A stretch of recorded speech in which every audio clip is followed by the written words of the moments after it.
आपने 11th-12th में कोई सी भी स्ट्रीम ली हो, बट ऐसा अब पॉसिबल है कि आप कॉलेज के अंदर यानी अपनी अंडर ग्रेजुएशन के अंदर कोई डिफरेंट स्ट्रीम चूज कर सकते हो। यानी अगर आपने 11th-12th में सपोज करो आर्ट्स ली थी यानी ह्यूमैनिटीज ली थी, बट अब आपको कॉमर्स परस्यू करनी है, तो आप कॉलेज में यानी बीकॉम में या फिर कॉमर्स से रिलेटेड डिग्री कोर्सेज में आप एडमिशन ले सकते हो। यूजीसी यानी यूनिवर्सिटी ग्रांट्स कमीशन जो गाइडलाइंस लेकर के आए थे, ड्राफ्ट गाइडलाइंस, अब वो फाइनलाइज हो चुकी है और उसके अकॉर्डिंग उन्होंने बहुत सारे चेंजेस प्रपोज करे। वो चेंजेस क्या हैं उस पर बात करेंगे, बट ये सब किया क्यों गया है। देखो, हमारी जो न्यू एजुकेशन पॉलिसी थी 2020, उसके अकॉर्डिंग बहुत सारे हमें चेंजेस लेकर के आने थे, खास तौर से हायर एजुकेशन में। तो उन ऑब्जेक्टिव्स को मद्देनजर रखते हुए ये सारे चेंजेस लेकर के आ रहे हैं। अब ये देखने में तो हेल्दी लग रहे हैं, कितने फ्रूटफुल होंगे देखेंगे, बट हाँ, इन चेंजेस की काफी टाइम से जरूरत थी। क्या क्या चेंजेस हैं? देखो, पहला तो ये कि अब बाय एनुअल एडमिशन होंगे, यानी साल में आप 2 बार एडमिशन ले सकते हो। पहले तो यही होता था कि अप्रैल मई के अराउंड एडमिशन होते थे, बट अब जैन फैब और जुलाई अगस्त का जो 2 सेशन होंगे, इनमें आप एडमिशन ले सकते हो। आप जैन फैब में भी एडमिशन ले सकते हो, किसी कारणवश आप नहीं ले पाए तो आप जुलाई अगस्त में भी एडमिशन ले सकते हो। देखो, हमें पता है कि ज्यादातर कोर्स जो है ना, अंडर ग्रेजुएट कोर्स जो होते हैं वो 3 से 4 साल के होते हैं, जनरली 3 साल के होते हैं, और जो पोस्ट ग्रेजुएशन होती है वो 2 साल की होती है। 3 साल में 6 सेमेस्टर होते हैं, हाफ ईयरली देखेंगे तो 6 सेमेस्टर्स होते हैं। अब आप 6 सेमेस्टर की बजाय वो अपनी डिग्री 3 साल की 5 सेमेस्टर में कंप्लीट कर सकते हो। इसे एक्सेलरेटेड डिग्री प्रोग्राम कह रहे हैं, एडीपी। और या फिर जो आपका ये 3 साल का प्रोग्राम है, इसे आप एक्सटेंड भी कर सकते हो। मान लो किसी की प्रॉब्लम हो जाती है तो आप टाइम पे कोर्स कंप्लीट नहीं कर सकते हो, तो वो एक्सटेंड हो जाएगा, आप उसे एक्सटेंडेड वर्जन में डिग्री को कंप्लीट कर सकते हो और उसकी वैल्यू सेम रहेगी, जिसे हम ईडीपी कह रहे हैं, एक्सटेंडेड डिग्री प्रोग्राम। तो यानी अब आप जो कॉलेज है आपका, वो 1 सेमेस्टर या 6 महीने पहले भी खत्म कर सकते हो या बाद में भी, आपकी एज योर विश।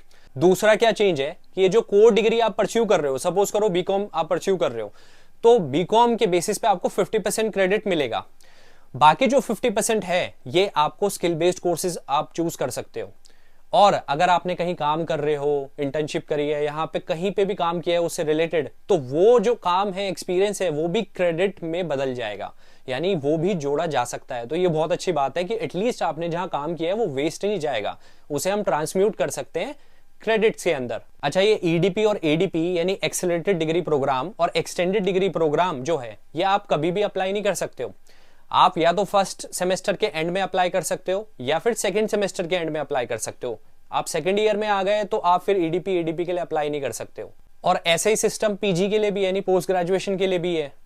तो बहुत अच्छे चेंजेस तो लेकर के आए हैं। वैसे इन चेंजेस की ना, सच बताऊं तो पहले से काफी ज्यादा जरूरत थी, और आपने चाहे 11th-12th में वो सब्जेक्ट पढ़ा है या नहीं पढ़ा, बट आप एंट्रेंस दे दीजिए।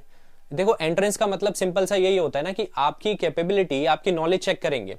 अगर आपको उस सब्जेक्ट में नॉलेज है तो आप एडमिशन ले लीजिए। तो मुझे सबसे अच्छा स्टेप ना ये लगा इनका, हमारे टाइम में नहीं था, बट यू आर लकी कि अब आप ये काम कर सकते हो। कि कभी कभार लगता है कि हमारा वो इंटरेस्ट नहीं था, जो हमने स्ट्रीम ले ली वो नहीं था, तो आप दूसरी स्ट्रीम में भी जा सकते हो।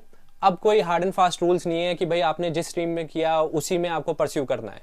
एक अच्छा और वैलिड पॉइंट ये भी है कि अब आपकी जो अटेंडेंस का ना बहुत चक्कर पड़ता है कॉलेजेस के अंदर, कि भाई बाद में बॉन्ड भरना पड़ जाता है, तो वो अटेंडेंस का भी सिस्टम ये थोड़ा थोड़ा अब रिलैक्स कर रहे हैं। ये ट्राई कर रहे हैं कि हम 50% ही रखेंगे, यानी मिनिमम से मिनिमम हो पाए। 50% नहीं कह रहा मैं, मिनिमम रखेंगे अटेंडेंस को। अब ये डिपेंड करता है जो बाकी स्टैट्यूटरी बॉडीज हैं या फिर जो कॉलेजेस हैं, उनसे डिस्कशन करके एक मिनिमम स्टैंडर्ड सेट करेंगे। क्योंकि बहुत सारे लोग काम भी करना चाहते हैं साथ में, तो क्योंकि अब तो ये हो चुका है ना कि अगर आप काम कर रहे हो तो वो आपका एक्सपीरियंस क्रेडिट में टर्न हो सकता है, वो उसमें ट्रांसफॉर्म हो जाएगा।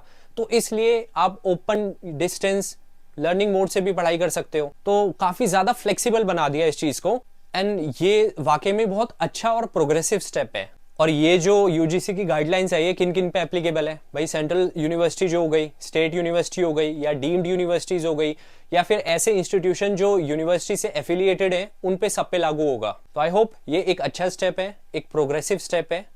लेट्स सी ये इसका आउटकम कैसे आता है।